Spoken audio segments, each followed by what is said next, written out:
మహాగణాధిపతయే నమః. ఓం గురుభ్యో నమః. ఓం శ్రీమాత్రే నమః. పరమేశ్వర స్వరూపమైనటువంటి జ్యోతిష, వాస్తు మరియు ఇతర అనేకమైనటువంటి శాస్త్రములను మనకు అందించినటువంటి మహర్షులకి నమస్కారం. హయగ్రీవ హయగ్రీవ హయగ్రీవేతియో వదేత్తస్య నిస్సరతే వాణి జహ్నుకన్యా ప్రవాహవత్. అరుణాం కరుణాతరంగితాక్షీం ధృతపాశాంకుశపుష్పబాణచాపాం అనిమాదిభిరావృతాం మయూకైః అహమిత్యేవ విభావయే భవానీం. శ్రీమాత్రే నమః. ప్రేక్షకులకి నమస్కారం. మనం ఈరోజు ఏ జన్మజాతక చక్రం చూసినా కూడా ముందుగా చూడవలసినటువంటిది ఆయుష్ భావము. ఎందుకంటే చూడండి, మనకి ఎన్ని ధనయోగాలున్నా, గృహయోగాలున్నా, నీచమంగ రాజయోగాలున్నా, విపరీత రాజయోగాలున్నా, గొప్ప గొప్ప మహాయోగాలు ఉంటాయి, పంచమహాపురుష యోగాలున్నా, ఎన్ని యోగాలున్నా ఆయుష్ లేనట్లయితే ఆ యోగాలన్నీ కూడా వ్యర్థమే. ఇక బలంగా ఇంక అసలు ఈ చాలా తక్కువ ఆయుష్తో పుట్టాడు, ఎక్కడ ఏ యోగం కూడా కాపాడటం లేదు అన్నప్పుడు దట్ ఈస్ డిఫరెంట్ కేస్. కానీ కొన్ని కేసెస్లో ఏమవుతుంటుందంటే గండము అనేటువంటిది ఉంటుంది. గండము, ఆ గండము తప్పించుకోగలిగితే ఆయుష్ పెరుగుతూ ఉంటుంది. ఓకే, మీరు కనుక చూసినట్లయితే ఆదిశంకరాచార్యులు వారి యొక్క వృత్తాంతంలో కూడా ఆయన 8 సంవత్సరాల కోసమని రావడం జరిగింది భూమి మీదకి. ప్రతి 8 ఏళ్ళకి ఆయన మళ్ళీ ఆయుష్ రావడం జరుగుతూ ఉంటుంది. 8, 16 అవుతుంది, 24 అవుతుంది, 32 సంవత్సరాలుగా ఆయన పొడిగించుకుంటాడు. అంటే ఏమిటంటే ఆదిశంకరాచార్యులు వారంత మనం గొప్ప వాళ్ళం కాదు కదా అని మీకు సందేహం కలగవచ్చు. కానీ జ్యోతిషాస్త్రం ఏం చెప్తుందంటే మనిషి యొక్క ఆయుర్దాయ విషయంలో కొన్ని నియమాలు పాటించినట్లయితే ఆయుష్ని పెంచుకోవచ్చు అని చెప్తుంది. నీకు ఇంతవరకు ఆయుర్దాయం ఉన్నప్పటికీ కూడా నువ్వు దాన్ని పెంచుకోవచ్చు, నీ చేతుల్లో ఉంటుంది. నువ్వు దాన్ని పెంచుకుంటావా, నువ్వు కొన్ని నియమాలు పాటించకుండా కొన్ని పాటించకపోవడం వల్ల నువ్వు తగ్గించుకుంటావా అనేటువంటిది. ఈ అంశాలు ఏవైతే ఉన్నాయో ఇవన్నీ కూడా ఇప్పుడు మనం చెప్పుకోబోయేటువంటివి. చెప్తుంది నేనైనప్పటికీ కూడా చెప్పేస్తుంది సాక్షాత్ లలిత అమ్మవారిగా భావిస్తూ ఇప్పుడు నేను మీకు చెప్పబోతున్నాను. అదేమిటి అని చెప్పి చూసుకున్నట్లయితే ముందుగా నేను మీకు కొన్ని విషయాలు చెప్పి దాని తర్వాత ఒక్కొక్క లగ్నం నుంచి ఏ లగ్నానికి ఎటువంటి కాంబినేషన్స్, ఎటువంటి ఏం చేసుకుంటే ఆయుష్ పెరుగుతుంది, గండాల నుంచి బయటపడతాడు, అకాల మరణాల నుంచి బయటపడతాడు. ఎందుకంటే చూడండి, ఒక పిల్లవాడిని అపూర్వంగా పెంచుతూ ఉంటాం, ఒక ఏజ్ వచ్చాక వాడు మంచి భవిష్యత్తు పొందాలని. తీరా చూస్తే సరిగ్గా ఒక ఏజ్ వచ్చేసరికి అకాల మరణం జరుగుతూ ఉంటుంది. అలాగే ఒక ఫ్యామిలీకి పెద్ద దిక్కు అయినటువంటి ఒక పర్సను సడన్గా యాక్సిడెంట్స్లోనో లేకపోతే ఇంకో దాంట్లో పాపం చాలా అనుకోకుండా జరుగుతూ ఉంటాయి. ఇలాంటివి ఫస్ట్ అవాయిడ్ చేసుకోవడానికి జ్యోతిష్శాస్త్రంలో చెప్పబడినటువంటివి ఏమిటి, ఒక్కొక్క లగ్నానికి అసలు ఏమేమి చూడాలి. ఎందుకంటే జన్మజాతకంలో గండం అనేటువంటిది ఉంటుంది, ఒక్కోసారి మరణం ఉండదు, ఒక్కోసారి గండం మాత్రమే ఉంటుంది. ఆ గండానికి ఇప్పుడు చూడండి, ఒక వ్యక్తి ఆక్సిజన్ అందట్లేదు, సరైన సమయంలో ఆక్సిజన్ వచ్చుంటే ఆయన బతికేవాడండి అంటూ ఉంటారు డాక్టర్లు. సరైన సమయంలో ఆక్సిజన్ పెట్టారు, ఆ వ్యక్తికి ఊపిరాడింది, బ్రతికాడు. అబ్బా, సరైన సమయంలో ఆక్సిజన్ వచ్చిందని అందుకే మీరు బ్రతకగలిగారు, సరైన సమయంలో మీరు హాస్పిటల్ తీసుకొచ్చారు, ఇంజక్షన్ ఇచ్చామండి, ఆయన బ్రతకగలిగాడు అంటూ ఉంటాం. ఎందుకు అంటుంటాం? ఆ సమయంలో ఆ యొక్క ఇంజక్షను, ఆక్సిజను, ఆ ట్యాబ్లెట్ ఆ వ్యక్తిని కాపాడుతుంది. అలాగే మనిషికి ఒక గండ సమయాలు వస్తూ ఉంటాయి జీవితంలో. అంటే గండ యోగాలు ఉంటేనే గండ సమయం వస్తుందండి, గండాలు లేకపోతే ఏం రావు. అందరికీ ఉండాలని రూల్ ఏం లేదు. వచ్చినప్పుడు మనం ఏదో పెద్దగా ఏదో చేసేసే మనం బయటపడాలని రూల్ ఏమీ లేదు, గుర్తుపెట్టుకోండి. చాలా చిన్నగా, ఎందుకంటే చాలా తేలిగ్గా. ఎందుకంటే మనకి శాస్త్రాల్లో కూడా ఉంటుంది, కలి సాధువు అంటూ ఉంటారు. అంటే ఏమిటి? కలియుగం చాలా గొప్పదని అర్థం. ఎందుకు గొప్పది? మీరు మనసుతో ఏదైతే చేస్తారో ఆ మనసుతో చేసినట్టు పుణ్యంగా మారిపోతుంది. కాబట్టి ఇవాళ మనము ఒక్కొక్క లగ్నానికి స్పెసిఫిక్గా లగ్నానికి గుర్తుపెట్టుకోండి. ఇంకా లగ్నం తెలియదు, అసలు నాకు తెలియదు నా లగ్నం అంటే అప్పుడు రాశి నుంచి చూసుకోండి. కానీ ఒక్కొక్క లగ్నానికి ఎటువంటి వాటి మూలంగా వాళ్ళకి గండాలు వస్తాయి, ఒకవేళ అకాల మరణాలు రాకుండా ఉండాలంటే ఏ దానాలు చేసుకోవాలి, ఏ మంత్రం చదువుకోవాలి, ఏ నియమాలు పాటించాలి, ఇలాంటివన్నీ మనం తెలుసుకుందాం. అయితే ఇక్కడ ముఖ్యంగా నేను మీకు చెప్పేది ఒకటే, ఎవరైనా ఏ లగ్నం వారైనా, ఏ రాశి వారైనా, ఏ నక్షత్రం వారైనా సరే, ముందుగా మీకు ఆయుష్ పెరగాలి అంటే వ్యాయామం ఖచ్చితంగా చేయాలి. అందులో ముఖ్యంగా సూర్య నమస్కారాలు, ఫుడ్ రిలేటెడ్ దాంట్లో మనం తీసుకోవాల్సిన జాగ్రత్తలు ఇవన్నీ ఆయుష్ని పెంచుతాయండి. జ్యోతిషాస్త్రంతో సంబంధం లేకుండా వైద్యశాస్త్రపరంగా మనం ఏం ఫుడ్ తీసుకుంటున్నాము, ఎంత ఫుడ్ తీసుకుంటున్నాము, ముఖ్యంగా ప్రాణాయామం చేయాలి. ఎంత మీరు ప్రాణాయామం చేస్తే పూర్వజన్మల్లో ఉన్నటువంటి కర్మలు దగ్ధమవ్వడం ద్వారా ఇక్కడ ఆయుష్ పెరుగుతూ ఉంటుంది. అలాగే ఖచ్చితంగా మీరు గమనించండి, ఆరోగ్యంగా ఉన్న వాళ్ళని మనం గనక చూసినట్లయితే యోగాసనాలు వేసిన వాళ్ళందరూ ఆరోగ్యంగా ఉంటారు. కాబట్టి యోగాసనాలు, ఫుడ్, ముఖ్యంగా సూర్యరశ్మి మనకు తగలాలి. సూర్యరశ్మి తగలకుండా మనం ఇళ్లలోనే ఉండిపోతున్నాం, కారులోనే తిరుగుతున్నాం, అసలు బయట అసలు తగలట్లేదు. ఈ రకంగా మినిమం జాగ్రత్తలు శాస్త్రంలో చెప్పేవి నేను చెప్తాను, కానీ ఇవి ఖచ్చితంగా పాటించండి. ఇక్కడ నుంచి మనం ఒక్కొక్క లగ్నం వారికి ఏమిటనేటువంటిది మనం మొదలు పెడదాం. మీనలగ్నము, సహజంగానే మీనలగ్నం అంటేనే మనకి స్పిరిచువల్, నేను ఎందుకు జన్మించాను అనేటువంటి ఒక ప్రశ్న వీళ్ళలో ఎప్పుడు కూడా ఆవిర్భవిస్తూ ఉంటుంది. వీళ్ళకి గండములు తొలగాలన్నా, ఆయుష్ పెరగాలన్నా చేయవలసిన ప్రక్రియలు, తీసుకోవాల్సిన జాగ్రత్తలు ఏమిటి అని చెప్పి చూసినట్లయితే, ప్రధానంగా ఇక్కడ తృతీయ అష్టమ స్థానాలు ఆయుష్ స్థానాలుగా చెప్పారు శాస్త్రంలో. ఆయుర్దాయాన్ని పెంచేటువంటి స్థానములు ఇవి. అయితే ఇక్కడ ఈ శుక్రుడు, తృతీయ అష్టమాధిపతి అయినటువంటి శుక్రుడు ఎంత బాగుంటే అంత ఆయుర్దాయం పెరుగుతుంది, గుర్తుపెట్టుకోండి. అదేవిధంగా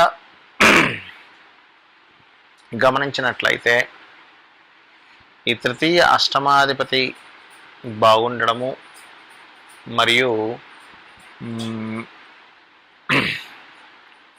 వీటితో పాటు కేతుగ్రహానికి పర్టికులర్గా సర్వసాధారణంగా శుక్రుడు ఏ గ్రహం ద్వారా స్పాయిల్ అవుతూ ఉంటాడు అంటే కేతు ద్వారా స్పాయిల్ అవుతూ ఉంటాడు. కాబట్టి కేతుగ్రహం యొక్క సంబంధం ఎక్కడా రాలేదు అంటే అప్పుడు కొంచెం పర్లేదు, ఇది గండములు ఏమీ లేవని మనం అర్థం చేసుకోవాలి. ఒకవేళ వచ్చింది, కేతు సంబంధం కలిగి ఉంది, శుక్రుడు పాడయ్యాడు కూడా, నీచ స్థానంలో ఉన్నాడు, కేతుతో ఉన్నాడు, ఏ కన్యారాశిలోనో, వెంటనే మనకు అర్థం అవ్వాల్సిన విషయం ఏంటో, ఇది జాగ్రత్తగా ఉండవలసిన విషయం. ఏం చేయాలి? జ్యోతిష్శాస్త్రం ఎప్పుడు కూడా ఏంటంటే, నువ్వు ఇలా ఉంది కూడా నువ్వు ఇలాగే బ్రతుకు అని చెప్పడానికి జ్యోతిష్శాస్త్రం కాదు. అలాంటి దానికి మనం జాతకం చూపించుకోవాల్సిన అవసరం లేదు. ఇలా ఉన్నటువంటి కండిషన్ ఏం చేస్తే మనం ఆ యొక్క ఇబ్బంది నుంచి బయటపడగలము అని చెప్పేది జ్యోతిష్శాస్త్రం. కావున మీరు గనక లక్ష్మీ గణపతి లేదా లలితా అమ్మవారికి సంబంధించినటువంటి స్తోత్ర పఠనములు, సాధనములు చేయడం ద్వారా, ఆ సాధన చేయడం ద్వారా ఒక దీక్షలా కావచ్చు, మీకు ఈ కాంబినేషన్ ఉన్నప్పుడు ఆ యొక్క గండం నుంచి బయటపడగలుగుతారు. అలాగే ఇవ్వవలసినటువంటి దానములు ఏమిటవి? గోధుమలు ఉంటాయి, 1 కేజీంబావు గోధుమలు, ఎరుపు రంగు వస్త్రము, గుర్తుపెట్టుకోండి. అలాగే శనగలు, 1 కేజీంబావు శనగలు మరియు పసుపు రంగు వస్త్రము, వీటిని ప్రధానంగా ఇవ్వాలి. దీంతో పాటు ఇందాక నేను చెప్పినటువంటి ఉలవలు, ఇవి ప్రధానంగా మీకు ఏదైనా గండం ఉంది, అనవసరమైన నష్టాలు జరుగుతున్నాయి. గండం అంటే కేవలం ఆయుష్ సంబంధించిందంటే అనుకోకండి, అనవసరమైన ఆకస్మికంగా నష్టాలు జరిగిపోతున్నాయి, ఆకస్మికంగా ప్రతిసారి లాస్ అవుతున్నా సరే ఈ ప్రక్రియ వాడుకోవచ్చు మీరు, జరుగుతుంది అన్నప్పుడు ఇవి దానంగా ఇవ్వండి. గురువారము, ఆదివారము, మంగళవారము ఇవ్వచ్చు. గురువారం శనగలు, ఆదివారం గోధుమలు, మంగళవారం ఉలవలు, 1 కేజీంబావు. ఎన్నిసార్లైనా ఇవ్వచ్చు, మీ ఇష్టం. అది ఎన్నిసార్లు ఇవ్వాలి, 10 సార్లు ఇవ్వాలి, లేకపోతే 5 సార్లు ఇవ్వాలి, 3 సార్లు ఇవ్వాలి అనేటువంటివి ఏమీ లేవు. మీ శక్తిని బట్టి ఇవ్వవచ్చు. మీ దగ్గరలో ఆలయంలో ఉన్నటువంటి పురోహితుడికి ఇవ్వండి. ఇచ్చేటప్పుడు ఆయుష్ సంబంధించినటువంటిది పెంచుకోవడానికి ఇస్తున్నానని చెప్పండి నిర్మోహమాటంగా. దేని గురించి ఇస్తున్నారని అడుగుతారు వారు. అలాగే వీటితో పాటు మీరు ఇంకా ప్రధానంగా చేయవలసిన అంశం ఏమిటి అంటే, మీరు ఈ గ్రహాల్లో ముఖ్యంగా రవి, గురు, కేతు గ్రహాల దగ్గర దీపారాధన చేయండి నేతితోని. ఇది మీరైనా చేయొచ్చు, లేదా మీ పెద్దవాళ్ళు ఉంటారు కదండి ఒక్కోసారి మీ ఇంట్లో, వారి గురించి అయినా సరే మీరు చేయొచ్చు, లేదా ఎవరి గురించి ఎవరైనా ఇంట్లో వాళ్ళు చేయొచ్చండి. ఈ దానాలు ఇవ్వడం కానీ, ఈ దీపారాధన చేయడం కానీ ఇవన్నీ. లేదండి మా వాడికి బద్ధకం ఉండడానికి నేను చేస్తున్నాను లాంటివి పెట్టుకోకండి. బద్ధకం అయితే మాత్రం వాళ్ళే చేయాలి. బద్దకిస్తే ఇంకోళ్ళు చేయడం కాదు, వాళ్ళు చేయలేని స్థితిలో ఉంటే ఇంకోళ్ళు చేయాలి. రైట్. అలాగే ఎవరికి వారు చేసుకుంటే ఎక్కువ ఫలితం ఉంటుంది, పక్క వారు చేస్తే తక్కువ ఫలితం ఉంటుంది. అలాగే మరొకటి ఏంటంటే, ఇక్కడ ఎక్కువగా ఆయుష్ని పెంచుకోవాలి మీరు అంటే చాలా మట్టుకు మీరు వీలైనంత మట్టుకు వెంకటేశ్వర స్వామి యొక్క నామములు కానీ, కాళికాదేవి యొక్క అష్టోత్తరాలు కానీ, అలాగే విష్ణు సహస్రనామాలు కానీ ఎక్కువగా చాటి చేయాలి. మీరు ఎంత విష్ణు సహస్రనామాలు చేస్తారో అందులో ప్రధానంగా సూర్యభగవాను చూస్తూ చేస్తే మరింత ప్రభావం తగ్గుతుంది.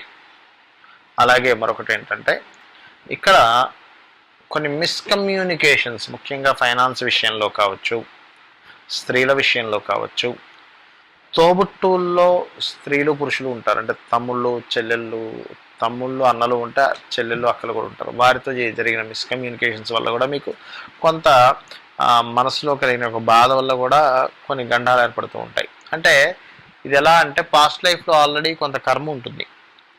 కర్మ మీరు వీరితో చేసే మిస్కమ్యూనికేషన్స్ వల్ల యాక్టివ్ అవుతుంది. ఇంకా అది బ్యాడ్ కర్మ యాక్టివ్ అవుతూ ఉంటుంది, గుర్తుపెట్టుకోండి. ఇది ప్రధానంగా గుర్తుపెట్టుకోండి. అలాగే మరొకటి ఏంటంటే, అమ్మవారి ఆలయాలు ఏమైనా ఉంటాయి. ఈ అమ్మవారి ఆలయంలో మీ వంతు మీరేం సహాయం చేయగలరు అంటే, ధన రూపేణ మాత్రమే కాదు, గుర్తుపెట్టుకోండి. ధనం గురించి ఇక్కడ ప్రధానం అసలు ధనమే కాదు. మీరు ఏదైనా అక్కడ మీ శారీరకంగా అక్కడ ఏదైనా సరే క్లీన్ చేయడం కానీ, ఏదైనా సహాయపడడం కానీ, వాళ్ళకి ఆ వస్తువులు అవి ఇవి ఏదైనా ఉత్సవాలు జరిగేటప్పుడు మీరు వెళ్ళి మీ అంతా మీరుగా సహాయపడడం కానీ చేయాలి ఎక్కువగా. ఇవన్నీ ఏం చేస్తాయంటే, పూర్వజన్మల్లో చేసినటువంటి కర్మల్ని తగ్గిస్తాయి. ఇవన్నీ గుర్తుపెట్టుకోండి ఈ సేవలు చేయడం వల్ల. అదేవిధంగా మరొకటి ఏంటంటే, ఎక్కువగా వెంకటేశ్వర స్వామి ఆలయాలు, విష్ణు ఆలయాలు, ప్రధానంగా అమ్మవారి ఆలయాలు, కాళీదేవి యొక్క ఆలయాల్ని, ఆ క్షేత్రాలని ఎక్కువగా దర్శిస్తూ ఉండండి. తిరుపతి లేదా విష్ణు ఆలయాలు చాలా ఉంటాయి కదా, వాటికి సంబంధించినవి, తిరుపతికి సంబంధించింది. అదేవిధంగా కాళికాదేవి క్షేత్రాలను ఎక్కువగా మీరంతా సందర్శిస్తూ ఉంటే మీకు అంత ఆయుర్దాయం అనేటువంటిది పెరుగుతుంది. దీంతోపాటు గోవులకి ప్రత్యేకంగా బెల్లము, గోధుమ రవ్వ, శనగలు ఇవి ఎక్కువగా తినిపిస్తూ ఉండండి. శనగల ప్రదేశంలో శనగలు తినిపించాలని రూల్ ఏం లేదు, అరటికాయ తినిపించవచ్చు. ఇవి చేస్తూ ఉంటే ఏమవుద్దంటే, ఇది ఒక సిస్టమేటిక్గా ఉన్నాయి గ్రహాలు కానీ నక్షత్రాలు కానీ. ఎందుకంటే ఎలా పడితే అలా తిరగట్లేదు, ఒక సిస్టమేటిక్గా పర్ఫెక్ట్గా ఆ దాంట్లో అలాగే తిరుగుతూ ఉన్నాయి. అవి ఎక్కడ కూడా వాటి స్పీడ్ తగ్గడం కానీ, లేకపోతే అవి ఎటుపడితే అది గతులు తప్పి వెళ్ళిపోవడం కానీ జరగట్లేదు. అంటే ఒక సిస్టమేటిక్గా గ్రహాలని తిరుగుతున్నాయంటే అక్కడ ఒక సిస్టమేటిక్గా ఒక సిస్టమ్ తయారు చేసి పెట్టాడు భగవంతుడు. దాని పరంగానే ఈ ఫలితాలన్నీ వస్తున్నాయి. కాబట్టి మనం ఈ పరిహార మార్గం చేసుకోవడం ద్వారా గండం నుంచి బయటపడవచ్చు, ఆయుర్దాయాన్ని పెంచుకోవచ్చు. శ్రీమాత్రే నమః. మనము ఒక్కొక్క లగ్నానికి ఆయుష్ని పెంచుకోవడానికి, గండం నుంచి బయటపడడానికి ఏం చేయాలి అనే విషయం నేను మీకు చెప్తాను. పాయింట్ నెంబర్ 1 గుర్తుపెట్టుకోండి. ప్రతి ఒక్కరూ కూడా ముందుగా మీరు చేయవలసినటువంటిది అసలు మీ లగ్నం ఏంటో తెలుసుకోవాలి. ఎందుకంటే లగ్నం నుంచి యోగాలను ఏర్పడతాయి. ఇందులో మనం ఇప్పుడు ఈరోజు మనం మేషలగ్నం గురించి చెప్తున్నాం. మేషలగ్నం వారికి సర్వసాధారణంగా మీరు కనుక గమనించినట్లయితే, మీరు మేషలగ్నం వల్ల ఒక 5000 జాతకాలు కనుక తీసుకున్నట్లయితే ఆకస్మికంగా జరుగుతుంటాయి వాళ్ళకి. యాక్సిడెంట్స్ రూపంలోనో, లేకపోతే ఏదో కరెంట్ షాక్ వచ్చిందనో, ఇట్లాంటివి పాపం జరుగుతూ ఉంటాయి. మరి వారు దాని నుంచి ఎలా తప్పించుకోవాలో చెప్తాను నేను మీకు. ఫస్ట్ మీ జన్మజాతకంలో, ఎందుకంటే మన కాన్సెప్ట్ అంతా కూడా చాలా సూక్ష్మంలో, మనం సూక్ష్మంలో మోక్షంలాగా చాలా చిన్న దాంట్లో మనం ఎలాగ మనం బయటపడగలము ఆ భగవత్ అనుగ్రహంతో, అమ్మవారి అనుగ్రహంతో అనేది చెప్పుకోబోతున్నాం. మీ జన్మజాతకంలో కనుక కుజుడు స్పాయిల్ అయ్యాడు, ఎందుకంటే 1, 8 అధిపతి కుజుడు అవుతాడు, స్పాయిల్ అయ్యాడు ఏ గ్రహాల ద్వారా స్పాయిల్ అయ్యాడో చూడండి. నాకు తెలియదండి చూసుకోవడం ఎలాగా అంటే, మీరు బాగా అలవాటు చేసుకోవాల్సిన పని ఏమిటి మేషం వారు అంటే, శని రాహు గ్రహాల దగ్గర దీపారాధన చేయడం అలవాటు చేసుకోండి. బాగా అలవాటు చేసుకోండి. అది మీరు ఎంత అలవాటు చేసుకుంటే మీకు అంత ఆయుర్దాయం పెరుగుతుంది. ప్లస్ నేను మీకు ఆల్రెడీ ముందే చెప్పాను, యోగాసనాలు చేసుకోవాలి, ఇవన్నీ కూడా ఆయుర్దాయాన్ని పెంచుతాయని. శని రాహు గ్రహాలకు సంబంధించిన దానములు అంటే ఏమేమి ఇవ్వాలండి? రాహువుకి సంబంధించినటువంటి మినుములు ఇవ్వండి, తెల్ల నువ్వులు, బ్లూ కలర్ క్లాత్, మినుములు, సిమెంట్ కలర్ వస్త్రము శనివారం పూట దానం ఇస్తూ ఉండండి. ఇక్కడ ఏంటంటే ఇది కేవలం ఆయుష్ని పెంచడమే కాకుండా అంతర్గతంగా మనకు తెలియకుండా కొన్ని రోగాలు ఉంటాయి. చాలా మటుకు ఏమవుద్దంటే లోపల ఉన్నటువంటి ఆర్గన్స్ ఏవైతే ఉంటాయో పాడవుతూ ఉంటాయి. పాడవగా మనిషి అనారోగ్య బారిన పడి అలా చనిపోతూ ఉంటాడు. ఇవి కూడా బాగుపడడానికి ఉపయోగపడుతుంది. ఈ 2 గ్రహాలకి దానం ఇవ్వండి. ఖచ్చితంగా ఏమవుతుందంటే మీకున్న గండాలు తొలగుతాయి. రైట్. ఇక మరొకటి ఏంటంటే ఎక్కువగా ఆరాధించాల్సినటువంటి దేవతా స్వరూపం ఏమిటి ఆయుష్ పెరగడానికి చూసుకున్నట్లయితే ఇక్కడ మీరు చంద్ర ఆరాధన, దత్తుని యొక్క ఆరాధన, డైరెక్ట్గా చంద్రుడిని ఆరాధిస్తూ ఉండాలి. ఇంకోటి ఏంటంటే ఇక్కడ గమనించినట్లయితే ఈ యొక్క రాశివారు ప్రత్యేకంగా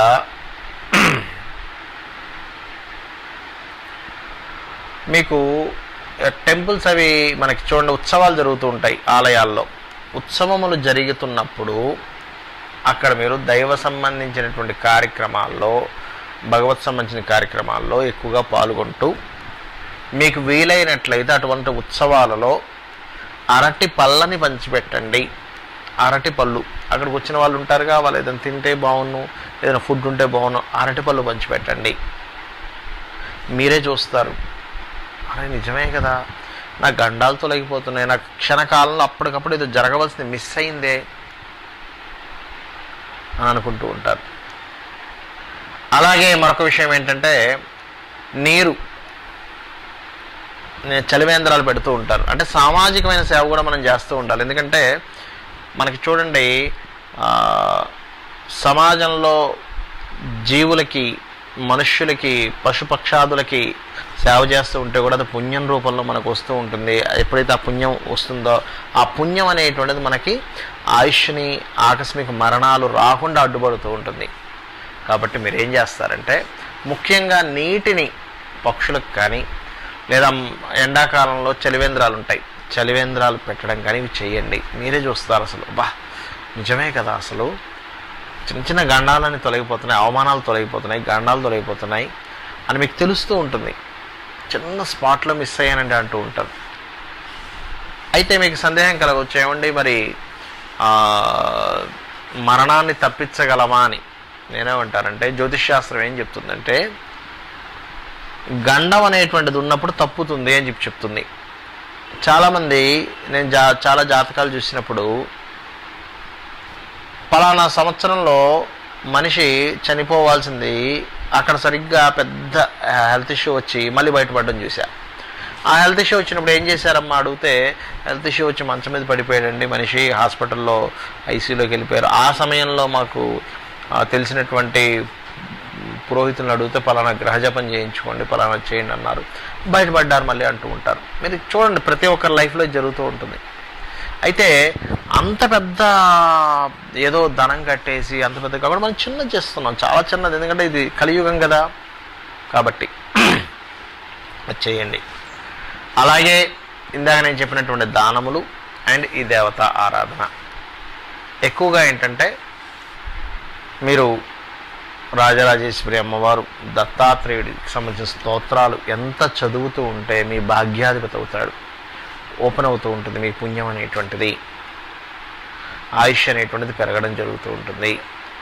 ఒకవేళ మీకు గనక మేషం వారికి, మేషలగ్నం వారికి వృశ్చిక రాశిలో పాపగ్రహాలు ఉన్నాయనుకోండి, అంటే ఏ రాహువో శనో ఉన్నాడు అనుకోండి, పూర్వీకుల ఆస్తులు ఉంటాయి కదా, పూర్వీకుల ఆస్తులు, తాతగారు ఏదో ల్యాండ్ వచ్చింది, అలాంటి సమయంలో మీకు అష్టమ స్థానం కనుక పాడైనట్లయితే ఆ ఆస్తుల్ని అట్టే పెట్టుకోకండి, దాన్ని డిస్మెంటల్ చేసి ఇంకో దగ్గర కొనుక్కోండి. ఎందుకంటే అష్టమం పాడై ఉంది, లేదా 12వ స్థానం పాడైంది, చతుర్థ భావం పాడైంది, మీ పేర్ల మీద ఆస్తి ఉండకూడదు. ఒకటి చతుర్థం పాడైందంటే మీ పేరు మీద ఆస్తి ఉండకూడదు. ఉన్నట్లయితే ఆ ఆస్తి మూలంగా తర్వాత మీకు అనారోగ్యం పాలవుతారు, మరణం అనేది వచ్చి రావడం జరుగుతూ ఉంటుంది. మీకు ఇవన్నీ విచిత్రంగా అనిపించవచ్చు, కానీ జ్యోతిషాస్త్రంలో ఉంది ఇది. అలాగే 12వ స్థానం పాడైంది, తండ్రి యొక్క ఆస్తి వస్తుంది. అలాంటప్పుడు 12వ స్థానంలో తండ్రి యొక్క ఆస్తి ఉంటుంది. మీకు 12వ స్థానంలో పాపగ్రహాలు ఉన్నాయి, తండ్రి ఆస్తిని అట్టే పెట్టుకోకుండా అమ్మేసి ఇంకో ఆస్తి కొనుక్కోండి. చాలామంది మోజుతోని మా నాన్నగారు ఇచ్చారంటే అంటూ ఉంటారు. అలాంటి పనులు చేయకండి. ఇక్కడ ఏంటంటే అది మీ ఆయుష్ మీద దెబ్బతీస్తూ ఉంటుంది. అలాగే పూర్వీకుల ఆస్తులు వచ్చాయి, ఒక ల్యాండ్ వచ్చింది, ఓ 200 గజాలు 300 గజాలు, 1 ఎకరం పొలము, ఓ 10 ఎకరాల పొలము, మీకు అష్టమ స్థానం పాడైపోయింది. దానివల్లే రోజు గొడవలు జరిగి దానివల్ల మనశ్శాంతిని కోల్పోయి ఆయుష్ని తగ్గించుకుంటాడు మనిషి. ఎందుకంటే ఉద్రేకం, మనిషి యొక్క ఆయుష్ ఏమవుతుందంటే ఉద్రేకభరితమైన నిర్ణయాలు, ఉద్రేకభరితమైనటువంటి పనులు, ఏం జరుగుతుందేమో అనేటువంటి ఒక భయము మనిషిని ఆయుష్ని తగ్గేలా చేస్తుంది. కాబట్టి ఇవి పాటించండి. ముఖ్యంగా మేషలగ్నం వారు వాహనాల మీద వెళ్ళేటప్పుడు వాహన సంబంధించినటువంటి వాటి మూలంగా, పవర్ రిలేటెడ్ మూలంగా ఆకస్మికంగా ఒక్కోసారి మనం ఎక్కడో నిలబడతాం రోడ్డు మీద, అసలు ఈ వ్యక్తి ఏ వాహనం నడపడు, కానీ సడన్గా ఏదో వాహనం వస్తూ ఉంటుంది. ఇదేంటంటే ఈ వ్యక్తి నిలబడ్డ దగ్గరికి వచ్చి వాహనం వచ్చి గుద్దేసిందని వింటూ ఉంటాం. అందుకే మనకు శాస్త్రాల్లో నిత్య దేవతార్చన అనేటువంటి చెప్తారు. నిత్య దేవతార్చన చేస్తున్నప్పుడు ఏమవుద్దంటే వ్యక్తికి ఒక రక్షణ కవచంలా ఉంటుంది ఆ అమ్మవారు. ఆ సమయానికి మనసుకి ఏదో తెలియని ఒక ఆలోచన కలిగేలా చేస్తుంది. అక్కడి నుంచి పక్కకు పోదాం అనిపిస్తూ ఉంటుంది. ఆ రకంగా ఆ బుద్ధికి ఆ రకంగా తోచి ఆ మనిషి అక్కడి నుంచి జరగడం జరుగుతుంది. ఆ రకంగా ఆయుష్ని కాపాడుకోవడం జరుగుతుంది. ఈ రకంగా చేసి ఆ యొక్క అమ్మవారి అనుగ్రహంతో మీరు ఆయుష్ని పెంచుకుంటారని మనస్ఫూర్తి కోరుకుంటూ శ్రీమాత్రే